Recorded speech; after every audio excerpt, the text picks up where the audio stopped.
മുന്നിൽ നിന്ന് കീർത്തിയുടെ മുഖത്തേക്ക് ബദ്രി ഫയൽ കെട്ടുകൾ വലിച്ചെറിഞ്ഞു. നേരെ ജോലി ചെയ്യാൻ പറ്റിയില്ലെങ്കിൽ നീയൊന്ന് ഇവിടെ വരണമെന്നില്ല. റിസൈൻ ലെറ്റർ തന്നിട്ട് പോകാം.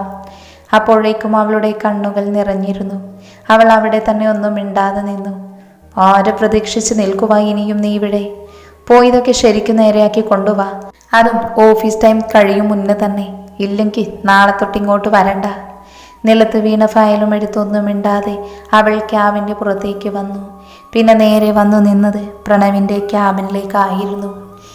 ദേഷ്യത്തിൽ കീർത്തി ആ ഫയലെടുത്ത് പ്രണവിൻ്റെ മുമ്പിലേക്ക് ഒറ്റയേറായിരുന്നു. എന്നിട്ട് അവിടെ അവന് മുന്നിലായി കിടന്ന ചെയറിലിരുന്നു. നിനക്കെന്താടി ഭ്രാന്തായോ? പ്രണവ് അവളെ നോക്കി ഒരു ചിരിയോടെ ചോദിച്ചു.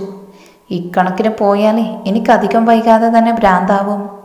രാവിലെ തന്നെ എൻ്റെ പെണ്ണ് കലിപ്പിനാണല്ലോ. എന്താ കാര്യം? ആരെങ്കിലും നിന്നെ വല്ലതും പറഞ്ഞോ? ദേ മനുഷ്യ, ഞാനൊരു കാര്യം പറഞ്ഞേക്കാം. ഇങ്ങനെയാണ് പോകുന്നതെങ്കിൽ നിങ്ങളുടെ ഫ്രണ്ടിനെ ഞാൻ തന്നെ തട്ടും.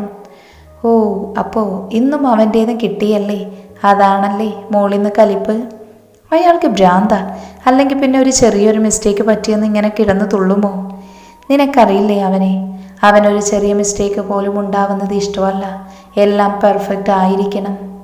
അല്ലേലും നിങ്ങൾക്ക് കൂട്ടുകാരനെ പറഞ്ഞാൽ പിടിക്കില്ലെന്ന് അറിയാം എനിക്ക്. അതേടി, അവനെ പറഞ്ഞ് എനിക്ക് പിടിക്കില്ല. എൻ്റെ കൂട്ടുകാരനെ എൻ്റെ കൂട്ടുകാരൻ എന്ന് പറയുന്നതല്ലാതെ ആ കൂട്ടുകാരനെ കെട്ടിക്കാനേ നിങ്ങൾ ശുഷ്കാന്തിപ്പെട്ടിട്ടുണ്ടോ? അങ്ങനെ ചെയ്തായിരുന്നെങ്കിൽ അങ്ങേരൊന്ന് അടങ്ങിയേനെ. നിനക്കറിയാവുന്നതല്ലേ അവൻ്റെ കാര്യങ്ങൾ. ഏതെങ്കിലും ഒരു തീയെ അവൻ്റെ തലയിൽ കെട്ടിവെക്കാൻ സമ്മതിക്കില്ല ഞാൻ. അവനെ മനസ്സിലാക്കാൻ പറ്റുന്ന, എൻ്റെ ബദ്രിയെ പൊന്നുപോലെ സ്നേഹിക്കാൻ കഴിയുന്ന ഒരാൾ തന്നെ വേണം എനിക്ക്. അങ്ങനെ ഒരാളെ കണ്ടു കിട്ടിയാൽ തീർച്ചയായും എത്രയൊക്കെ തരണം ചെയ്യേണ്ടി വന്നാലും അവരെ രണ്ടാളെയും ഒരുമിപ്പിക്കും ഞാൻ. ഇപ്പോൾ തന്നെ അവൻ്റെ തകർച്ച ആഗ്രഹിക്കുന്ന ഒരുപാട് പേരുണ്ട്. എല്ലാവരോടുള്ള അഗാധമായ അവൻ്റെ വിശ്വാസം അതവനെ നാശത്തിലേക്ക് പറഞ്ഞു വിടുമോ എന്ന എൻ്റെ പേടി. അതെന്താ പെട്ടെന്ന് അങ്ങനെ തോന്നാൻ? അതൊക്കെയുണ്ട്. തൽക്കാലം മോളി അവൻ പറഞ്ഞ പോലെ ആ വർക്ക് തീർത്തു കൊടുക്കാൻ നോക്ക്. അവൾ അവിടെ നിന്നും എഴുന്നേറ്റ് പോകുമ്പോൾ പിന്നിൽ നിന്നും പ്രണവ് വിളിച്ചു. നിനക്കേ അവൻ പറഞ്ഞത് വിഷമായോ? ഏയ്, ഞാൻ വെറുതെ ഓരോന്ന് പറയാമെന്ന് കരുതി. സാറിന് ഞാൻ എൻ്റെ സ്വന്തം ഏട്ടനെ പോലെ കാണുന്നേ. അനിയത്തിമാരെ ഏട്ടന്മാർക്ക് വഴക്ക് പറയാം, അധികാരമുണ്ടെന്നേ കരുതിയിട്ടുള്ളൂ. പിന്നെ ഇതൊക്കെ ഞാൻ വെറുതെ കാട്ടിക്കൂട്ടുന്നതല്ലേ? അത്രയും പറഞ്ഞ് ചിരിച്ചുകൊണ്ട് പോകുന്ന കീർത്തിയെ തന്നെ പ്രണവ് നോക്കിയിരുന്നു. അപ്പം ശരിക്കും നീ അവൾക്കിട്ട് പൊട്ടിച്ചോ? ഋഷി ആകാംക്ഷയോടെ രുദ്രയെ നോക്കി ചോദിക്കുമ്പോൾ അപ്പുവാണ് ചിരിച്ചുകൊണ്ട് ഉത്തരം പറഞ്ഞത്. ശരിക്കും ഇവളടിച്ചടാ. ഞാൻ വരെ കണ്ണ് തള്ളിപ്പോയി ഇത് നമ്മുടെ രുദ്രയാണോന്ന്. അടികൊണ്ട് അവളുടെ ചപ്പിയ മുഖം ഒന്ന് കാണേണ്ടത് തന്നെയാ എൻ്റെ ഋഷി. അവളുമാര് വിഷമുള്ള പാമ്പുകളാ. കൂടെ അവന്മാരും ആ ക്രിസ്റ്റിയും നീരവും വെങ്കിയുമൊക്കെ. എനിക്കെപ്പോഴും നിങ്ങളെ ശ്രദ്ധിക്കാൻ പറ്റിയെന്ന് വരില്ല. കാരണം 2 ദിവസത്തേക്ക് പാക്ക് ചെയ്ത സാധനങ്ങൾ ചെന്നൈക്ക് എത്തിക്കണം. അതിൻ്റെ ഓട്ടത്തിലായിരിക്കും. അതുകൊണ്ട് രണ്ടും എവിടെ പോയാലും ഒരുമിച്ചായിരിക്കണം. എന്തുണ്ടായാലും അപ്പോൾ തന്നെ എന്നെ വിളിച്ചോണം, കേട്ടല്ലോ? ഞാൻ വരും വരെ അവളുമാരോ അവന്മാരോ എന്തേലും പറഞ്ഞു വന്നാൽ തിരിച്ചൊന്നും പറയാൻ നിൽക്കണ്ട. അത്രയും പറഞ്ഞവരെ ഹോസ്റ്റലിലാക്കിയിട്ട് ഋഷി അവൻ താമസിക്കുന്നിടത്തേക്ക് പോയിരുന്നു. രാത്രി വിജയത്തിനൊപ്പം വിജയലക്ഷ്മിയാണ് ഹോസ്പിറ്റലിൽ ഇരുന്നത്. കുറച്ച് കഴിഞ്ഞതും അങ്ങോട്ടേക്ക് ബദ്രി വന്നിരുന്നു. നീ വന്നോ? ഞാൻ വിചാരിച്ചതേ ഉള്ളൂ രാവിലെ നിന്നെ കണ്ടില്ലല്ലോ എന്ന്. ഓഫീസിൽ പുതിയൊരു പ്രോജക്റ്റ് വന്നു. അതിൻ്റെ വർക്ക് കാര്യങ്ങളായി പോയി. അതാ. നീ ഇരിക്ക്. ആ ഡോക്ടർ കുറച്ച് മുന്നേ അങ്ങോട്ടേക്ക് ചെല്ലാൻ പറഞ്ഞിരുന്നു. ഇവൻ്റെ അടുത്ത് ആരുമില്ലാത്തത് കൊണ്ടാണ് പോകാതിരുന്നേ. ഇനിയിപ്പോൾ നീയും ഉണ്ടല്ലോ. അമ്മ ഇരിക്ക്, ഞാൻ പോയിട്ട് വരാം. നീ യാത്ര ചെയ്ത് വന്നതല്ലേ, അതുകൊണ്ട് ഇവിടെ ഇരുന്നാൽ മതി. ഞാൻ പോയിട്ട് വരാം. അത്രയും പറഞ്ഞ് അവൻ്റെ കവിളിൽ തട്ടിക്കൊണ്ട് അവർ പുറത്തേക്ക് പോയതും വിജിത്തിൻ്റെ മുന്നിലേക്ക് നീങ്ങി ഭദ്രയിരുന്നു. അപ്പോൾ അവൻ്റെ മുഖത്തെ ഭാവം എന്താണെന്ന് ആർക്കും മനസ്സിലാക്കാൻ കഴിയില്ലായിരുന്നു. പറയ് വിജിത്ത്, എന്താ ഉണ്ടായേ? ആരായിരുന്നു അവരൊക്കെ? ഇത്രയും ദിവസം ചോദിക്കാതിരുന്നത് നീയായിട്ട് പറയട്ടെ എന്ന് കരുതിയായിരുന്നു. എന്നാൽ അതുണ്ടായില്ല. സോ അതുകൊണ്ട് ഇപ്പോഴേ പറഞ്ഞേ പറ്റൂ. നീ അന്നെന്താ നടന്നത് അതെനിക്കറിഞ്ഞേ പറ്റൂ. ഏട്ടാ, അത് പിന്നെ ഓരോന്ന് പറഞ്ഞൊഴിയാന്ന് കരുതണ്ട. സത്യം സത്യമായി പറയണം. ഇല്ലെങ്കിൽ അറിയാലോ എന്നെ. ഹിരണ്യ, എൻ്റെ ഫ്രണ്ട് സജിത്ത് വഴിയാ പരിചയപ്പെട്ട് ഞാൻ അവളെ. അവളുടെ നിഷ്കളങ്കമായ മുഖം ഞാൻ പരിചയപ്പെടുമ്പോൾ അത്രത്തോളം നിഷ്കളങ്കത ഉണ്ടായിരുന്നു അവളിൽ. പതുക്കെ പതുക്കെ ഞങ്ങൾക്കിടയിൽ പ്രണയം തുടങ്ങി. ഒരിക്കൽ അവളുടെ വീട്ടിലും പോയിരുന്നു. വയ്യാതെ കിടക്കുന്ന അച്ഛനും അമ്മയും കല്യാണം കഴിഞ്ഞ് 2 കുട്ടികളായപ്പോൾ ഭർത്താവ് ഉപേക്ഷിച്ചു പോയ അവളുടെ സഹോദരി. ശരിക്കും അതൊക്കെ കണ്ടപ്പോൾ അവളോടും ആ കുടുംബത്തോടും സഹതാപം തോന്നി. അവൾ ചോദിക്കാതെയും ചോദിച്ചും ക്യാഷായി ഒരുപാട് ഹെൽപ്പ് ചെയ്തിരുന്നു ഞാൻ. ഒരിക്കൽ എന്നെയും അവളെയും പ്രണവേട്ടൻ കണ്ടിരുന്നു. പ്രണവേട്ടൻ ഏട്ടനോട് പറയുമോ എന്ന് പേടിയായി. ഏട്ടനറിഞ്ഞാൽ ഒരിക്കലും ഇതൊന്നും സമ്മതിക്കില്ലെന്ന് അറിയാമായിരുന്നു. പ്രണവേട്ടനോട് ഏട്ടനോട് പറയില്ലെന്ന് പറഞ്ഞ് കാല് പിടിച്ചു പറഞ്ഞു. അതാണ് പ്രണവേട്ടൻ ഏട്ടനോട് ഇതേപ്പറ്റി പറയാതിരുന്നേ. എന്നാലും ആരെയും കണ്ണടിച്ച് വിശ്വസിക്കരുതെന്ന് അന്നുമല്ലാതെയും ഒരുപാട് തവണ പറഞ്ഞു. എന്നാൽ അവളോടുള്ള അന്ധമായ ഇഷ്ടത്തിൽ ഞാൻ അതൊന്നും ശ്രദ്ധിച്ചില്ല. എന്നാൽ ഒരിക്കൽ ഞാൻ അവളോട് പറയാതെ ആ വീട്ടിൽ പോയപ്പോൾ കണ്ടു ഏട്ടൻ്റെ ശത്രു ആ ഹർഷനുമായി അവൾ. ബാക്കി പറയാനാവാതെ അവൻ്റെ ശബ്ദമിടറി. ആർക്കും സഹിക്കാൻ കഴിയാത്ത കാഴ്ചയായിരുന്നു. താൻ സ്നേഹിച്ച പെണ്ണ് മറ്റൊരുത്തനൊപ്പം ഒരു മുറിയിൽ. ഒരിക്കിടയ്ക്കിൽ ഓർക്കും തോറും എനിക്ക് സ്വയം നിയന്ത്രിക്കാനായില്ല. പിന്നീടാണ് മനസ്സിലായത് അവളുടെ ഫാമിലി എന്ന് പറഞ്ഞ് പരിചയപ്പെടുത്തിയത് ഒരു നാടകമായിരുന്നു. ഹർഷൻ എന്ന പൊന്നമോൻ എന്നെ കൊടുക്കാൻ എരണ്യയിലൂടെ കളിച്ച വൃത്തികെട്ട കളി. അതുവഴി ഏട്ടൻ്റെ നാശമായിരുന്നു ലക്ഷ്യം. അതറിഞ്ഞ് ചോദിക്കാൻ ചെന്ന എന്നെ അവളും അവന്മാരും ചേർന്ന്. അത്രയും പറഞ്ഞു തീർന്നതും തൻ്റെ ദേഷ്യത്തിൽ അവൻ ചാടി എണീറ്റു. എന്നിട്ട് ആ ചേറിനെ ചവിട്ടി തെറിപ്പിച്ചു. ഏട്ടാ, വിജിത്ത് പേടിയോടെ അവനെ വിളിച്ചു. നിന്റെ ദേഹത്ത് തൊട്ട ഒന്നിനെയും വെറുതെ വിടില്ലേ ബദ്രി. അത് പറയുമ്പോഴും അവൻ ദേഷ്യം കൊണ്ട് വിറയ്ക്കുന്നുണ്ടായിരുന്നു. അവന് എത്ര ധൈര്യമുണ്ടായിട്ടാ എൻ്റെ അനിയനെ തന്നെ ആ പൊന്നമോൻ വിടില്ല ഞാൻ അവനെ. അവനും അറിയണം ഒരാളുടെ ദേഹം നോവുമ്പോഴുള്ള വേദന. അതിന് തന്നെ അറിയിച്ചു കൊടുക്കുന്നുണ്ട് ഞാൻ. അത്രയും പറഞ്ഞ് അവനെ നോക്കാതെ ബദ്രി പുറത്തേക്ക് പോയിരുന്നു. വിജയലക്ഷ്മി പിന്നിൽ നിന്ന് വിളിച്ചിട്ടും അതുപോലും കേൾക്കാതെ പോകുന്നവനെ നോക്കിയിട്ട് അവർ വിജിത്തിൻ്റെ അടുത്തേക്ക് വന്നു. എന്താടാ ഉണ്ടായി? എന്തിനാ അവനൊന്നും പറയാതെ ദേഷ്യത്തിൽ ഇറങ്ങിപ്പോയത്? അമ്മേ, അത് വിജിത്ത് ബദ്രി പോകാനിടയായ കാര്യം വിജയലക്ഷ്മിയോട് പറയുമ്പോൾ അവർ ആദിയോടെ നെഞ്ചിൽ കരങ്ങൾ വെച്ച് അവിടെ ഇരുന്നു പോയിരുന്നു. ബദ്രി വന്നു നിന്നത് ഹർഷൻ്റെ ഗസ്റ്റ് ഹൗസിന് മുൻപിലാണ്. ബദ്രി ദേഷ്യത്തിൽ കാറിൻ്റെ ഡോറ് തുറന്ന് മുൻപിലേക്ക് വരുമ്പോൾ അവിടെ നിന്ന് സെക്യൂരിറ്റി അവനെ തടഞ്ഞു.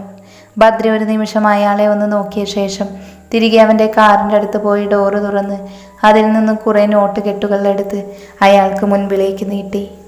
ഒരു നിമിഷം അയാൾ ബദ്രിയെ നോക്കിയ ശേഷം ആ നോട്ടുകെട്ടുകൾ അയാളുടെ കരങ്ങളിൽ ഉള്ളിലാക്കി. ബദ്രി അയാളെ നോക്കി ചിരിച്ചുകൊണ്ട് പറഞ്ഞു, അപ്പം എങ്ങനാ ഇനി എനിക്കകത്ത് പോകാമല്ലോ അല്ലേ? പോകാം സർ, പക്ഷേ.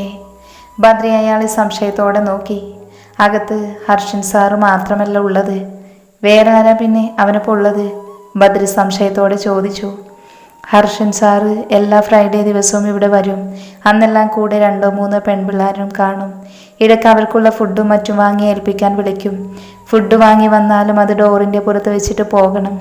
ആ പടിക്കപ്പുറം ഞങ്ങൾക്ക് പ്രവേശനമില്ല. ഞങ്ങൾ പോയി കഴിഞ്ഞ് ഹർഷൻ സാറോ ആ പെൺപിള്ളേരോ ആരെങ്കിലും ഒന്ന് അതെടുത്ത് പോകും. സൺഡേ നൈറ്റ് ആവുമ്പോഴാണ് പിന്നെ തിരികെ പോകുന്നത്. പിന്നെയും അടുത്ത ഫ്രൈഡേ ആവുമ്പോൾ മറ്റാരെയെങ്കിലും കൊണ്ട് ഇതുപോലെ വരും. അപ്പോൾ ഞാൻ വന്ന ദിവസം എന്തായാലും കൊള്ളാം സർ. ഞാനാണ് പറഞ്ഞെന്ന് ഹർഷൻ സാർ അറിഞ്ഞ താൻ പേടിക്കേണ്ട. ഈ ബദ്രിയുടെ കൂടെ നിൽക്കുന്ന ആരെയും ബദ്രി ചതിക്കില്ല. ബദ്രി വേഗം തന്നെ കാറെടുത്ത് അവിടെ നിന്നും കുറച്ച് മാറ്റിയിട്ട ശേഷം ഫോണെടുത്ത് ചെവിയിലേക്ക് വെച്ചു. ഹലോ, ഓക്കെ, ഞങ്ങൾ അരമണിക്കൂറിൽ അവിടെ എത്തിയിരിക്കും. ചുണ്ടിലൂറിയ ചിരിയോടെ ബദ്രി ഫോൺ കട്ട് ചെയ്ത ശേഷം ആരെയോ കാത്തുന്ന പോലെ അവിടെ തന്നെ ഇരുന്നു. നിർത്താതെയുള്ള കോളിംഗ് ബെൽ കേട്ടതും തൻ്റെ ഇടതും വലതും നഗ്നതയാർന്ന മേനിയോടെ കിടക്കുന്ന പെൺകുട്ടികളെ ഇഷ്ടമല്ലെങ്കിൽ കൂടെ അവനിൽ നിന്നും അടർത്തി മാറ്റുമ്പോൾ അവരിലും അവനോട് നീരസം തോന്നി. ഏയ് ബേബി, നീ എവിടേക്കാ? ഞങ്ങളെ ഇങ്ങോട്ട് കൊണ്ടുവരുമ്പോൾ നീ പറഞ്ഞത് മറന്നു. ആ പെൺകുട്ടികളിൽ ഒരാൾ വശ്യതയോടെ അവനെ നോക്കി പറയുമ്പോൾ അവളുടെ ചുണ്ടുകളിൽ ഒന്ന് തഴുകിക്കൊണ്ട് അവൻ പറഞ്ഞു, ഈ കാര്യത്തിൽ ഹർഷൻ പറഞ്ഞതാ. അത് രണ്ടാൾക്കും അറിയാവുന്നതല്ലേ? പിന്നെ എന്തിനാ ഞങ്ങളിൽ നിന്നും അടർന്നു മാറിയേ? അവർ നീരസത്തോടെ അവനെ നോക്കി പറഞ്ഞു. ആ സെക്യൂരിറ്റി ഫുഡ് കൊണ്ടുവന്നതെന്ന് തോന്നുന്നു. എന്തായാലും പോയി അതെടുത്ത് അകത്ത് വെച്ചിട്ട് ഞാൻ വരാം. 2 പേരും ഗുഡ് ഗേളായി ഇരിക്കൂട്ടോ. അത്രയും പറഞ്ഞവൻ പോകുമ്പോൾ അവിടെ ഇരുന്ന മദ്യക്കുപ്പി അവർ 2 പേരും ചിയേഴ്സ് പറഞ്ഞ് അകത്താക്കി. ഹർഷൻ ഡോറ് തുറന്ന് മുന്നിലേക്ക് നോക്കിയതും അവൻ്റെ ഫോട്ടോ എടുക്കാൻ ധൃതി കൂട്ടുന്ന ന്യൂസ് റിപ്പോർട്ടേഴ്സിനെ കണ്ടത്. ഹർഷൻ്റെ കോലം കാണുന്തോറും അവനെ നോക്കി എല്ലാവരും ചിരിച്ചു. വെറും ഒറ്റമുണ്ട് വേഷം, അവൻ്റെ ദേഹത്ത് അവിടെ ഇവിടെയായി ചുംബിച്ച പാടുകൾ നന്നായി എടുത്ത് കാണിക്കുന്നുണ്ട് അവൻ്റെ നെഞ്ചിൽ. നിങ്ങളെന്താ ഇവിടെ? എന്താ കാര്യം? അവരെ കണ്ട പതർച്ച മാറ്റിയ ശേഷം അവൻ അവർക്ക് നേരെ ദേഷ്യപ്പെടുമ്പോൾ അവനുള്ള മറുപടി അവർക്ക് പിന്നാലെ വന്ന ബദ്രിയാണ് നൽകിയത്. ഇവർക്ക് ഇവിടെ എന്താണ് കാര്യമെന്ന് ഇപ്പോൾ തന്നെ അറിയണോ, അതോ കുറച്ച് കഴിഞ്ഞ് അറിഞ്ഞാൽ മതിയോ? എടോ നീ! ഞാൻ തന്നെ. എന്താ? ഞാൻ വരാനേ പാടില്ലാത്ത നേരത്താണോ വന്നേ? ബദ്രി പുച്ഛത്തോടെ അവനെ നോക്കി പറഞ്ഞിട്ട് തിരിഞ്ഞ് ന്യൂസ് റിപ്പോർട്ടേഴ്സിനോട് നോക്കി. നിങ്ങൾ ഇവിടെ നിന്നാലെങ്ങനെയാ? നിങ്ങളുടെ ചാനലിനുള്ള എക്സ്ക്ലൂസീവ് കിട്ടണമെങ്കിൽ ഇവിടെ നിന്നിട്ട് കാര്യമില്ല, അകത്തേക്ക് തന്നെ പോകണം. പിന്നെ ഒരു നിമിഷം പോലും അവിടെ നിൽക്കാതെ എല്ലാ റിപ്പോർട്ടേഴ്സും അകത്തേക്ക് വരുമ്പോൾ ഒരു റൂമിൽ പാതി നഗ്നതയോടെ കിടക്കുന്ന 2 പെൺകുട്ടികൾ. തങ്ങളുടെ ഫോട്ടോ എടുക്കുന്ന കണ്ടതും പകുതി മറഞ്ഞ ബെഡ്ഷീറ്റ് കൊണ്ട് അവർ ബോഡി മറയ്ക്കാൻ തുടങ്ങി. ഈ സമയം ഹർഷൻ ബദ്രിക്ക് നേരെ ചീറിപ്പാഞ്ഞു. നീ ചെയ്തത് വലിയ തെറ്റാ ബദ്രി. ഇതിന് നിന്നെ കൊണ്ട് തന്നെ കണക്ക് പറയിപ്പിക്കും ഈ ഹർഷൻ. പന്ന മോനെ, നീ എനിക്കിട്ടെ ഉണ്ടാക്കാൻ നിൽക്കണ്ട. അത് കണ്ടുകൊണ്ട് നിൽക്കാനേ നിന്നെ പേടിച്ച് ഓക്കാനിച്ചു നിൽക്കുന്ന വാലാട്ടി പട്ടികളിൽ ആരെങ്കിലും അല്ല ഇത്. ഇതേ ബദ്രിയ, ബദ്രിനാഥ്. അതുകൊണ്ട് എന്നോട് മുട്ടുമ്പോൾ 1000 തവണയെങ്കിലും നീ ആലോചിക്കണം, എന്നിട്ടേ മുട്ടാൻ വരാവൂ. ഇല്ലെങ്കിൽ നിന്റെ അവസ്ഥ ഇപ്പോൾ കണ്ടതുപോലെ ആവില്ല, ഇതിലും മോശമായിരിക്കും. നീ എന്താ കരുതിയേ എൻ്റെ അനിയനെ വേദനിപ്പിച്ച ഞാൻ അറിയില്ലെന്നോ? നിനക്ക് ശത്രുത എന്നോടാണെങ്കിൽ അതെന്നോട് തീർക്കണം. അത് എൻ്റെ അനിയനെയല്ല ബലിയാടാക്കേണ്ടത്. അതെങ്ങനെ? നല്ല തന്തക്കുണ്ടായാലല്ലേ നീ അങ്ങനെ ചെയ്യാതിരിക്കൂ. നല്ല തന്തയ്ക്കുള്ളതാണെന്നെങ്കിൽ ദേ എന്നെ പോലെ നേർക്കുനേർ നിന്ന് മത്സരിച്ചേനെ. ഇടക്കൂടെ ഇമ്മാതിരി പണി വേലത്തരം കാണിക്കില്ലായിരുന്നു. ഞാൻ നല്ല തന്തക്കുള്ളതാണോ അല്ലയോ എന്ന് നീ കാണാൻ കിടക്കുന്നതേ ഉള്ളുട പന്ന മോനെ. അധികം കിടന്ന് ചിലക്കാതെട. എൻ്റെ അനിയനെ കിടത്തിയ പോലെ കിടത്താൻ അറിയാൻ പാടില്ലാഞ്ഞിട്ടല്ല, പക്ഷേ ഇതിനേക്കാൾ വലിയൊരടി നിനക്കിനി കിട്ടാനില്ല.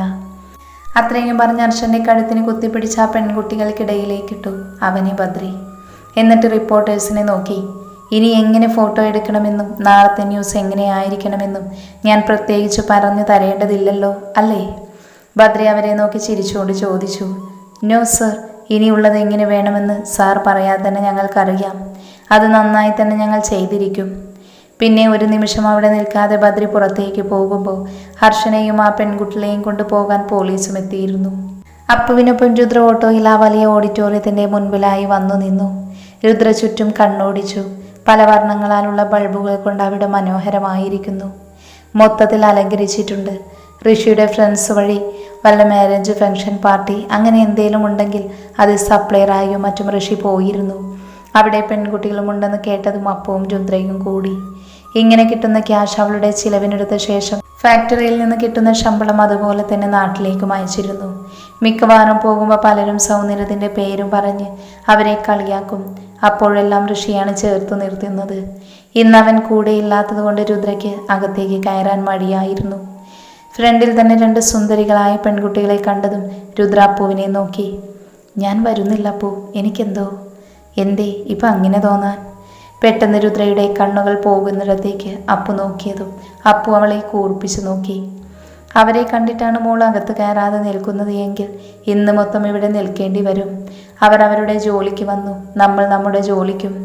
ഇവിടെ വരുന്ന ഗസ്റ്റിനുള്ള ജ്യൂസ്, ഫുഡ് അത് സപ്ലൈ ചെയ്യുന്നു പോകുന്നു. അവർ അവരുടേതായ വിദ്യാഭ്യാസത്തിനുള്ള ജോലി ചെയ്യുമ്പോൾ നമ്മൾ നമ്മുടെയും. വീട്ടുകാർ പഠിക്കാൻ പറഞ്ഞ സമയത്ത് മര്യാദയ്ക്ക് പഠിച്ചിരുന്നെങ്കിൽ ഈ ഗതി വരുമായിരുന്നു. +2 വരെ പോയി നമുക്ക് ഈ ജോലിയൊക്കെ കിട്ടിയത് തന്നെ പുണ്യമെന്ന് കരുതണം. എന്നാലും എന്തോ നമ്മളെ കാണുമ്പോൾ അന്നത്തെ പോലെ ഇവിടെയും ഓരോന്ന് പറയുമോ? നമ്മുടെ കൂടെ ഋഷി പോലുമില്ല. പറയുന്നവരോട് പോകാൻ പറ.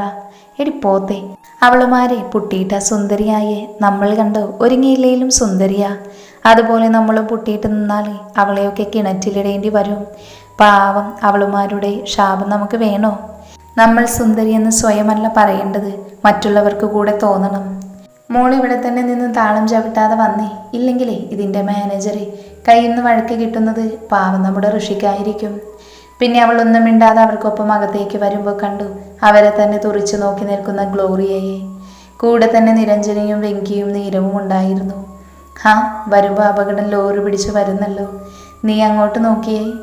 അപ്പു ഒന്ന് നെടുവേർപ്പെട്ടുകൊണ്ട് അങ്ങോട്ട് നോക്കാൻ കരങ്ങൾ ചൂണ്ടിയ ഭാഗത്തേക്ക് രുദ്ര നോക്കുമ്പോൾ കണ്ടു തങ്ങളെ തന്നെ നോക്കി നിൽക്കുന്ന ഗ്ലോറിയെയും നീരജിനെയും വെങ്കിയെയും നീരവിനെയും. ഇവരെന്താ ഇവിടെ? അവരെത്രയും പൊട്ടിയിട്ട് നിന്നിട്ട് മനസ്സിലായില്ലേ അവരെന്താ ഇവിടെ ഇന്ന്? നമ്മളെപ്പോലെ തന്നെ വന്നതാ, പക്ഷേ പൊട്ടിയിട്ടിട്ടുണ്ടെന്ന് മാത്രം. എന്തോ ആവട്ടെ, നമ്മളായിട്ടൊരു പ്രശ്നത്തിന് പോകണ്ട. ഋഷി പറഞ്ഞത് ഓർമ്മയുണ്ടല്ലോ എന്ന് കരുതി ചൊറിയാൻ വന്നാലേ ഞാൻ ചുമ്മാതെ നിൽക്കില്ല, മാന്തി പൊളിച്ചു തന്നെ വിടും. രുദ്രയും അപ്പവും അവരെ നോക്കാതെ അവരുടെ ജോലിയിലേക്ക് കടന്നു. അവൾ അവിടെ നിൽക്കുന്ന ഓരോരുത്തർക്കും ചെറുചിരിയോടെ ജ്യൂസ് നൽകുമ്പോൾ ചിലർ അറപ്പോടെയും ചിലർ സ്നേഹത്തോടെയും ചിലർ കാമത്തോടെയും അവളെ നോക്കുമ്പോൾ തന്നെ നോക്കി ചിരിക്കുന്നവർക്ക് മാത്രം ഒരു ചെറുചിരി നൽകിയ ശേഷം മറ്റുള്ളവരെ ശ്രദ്ധിക്കാതെ തന്നെ അവളുടെ ജോലി തുടർന്നു.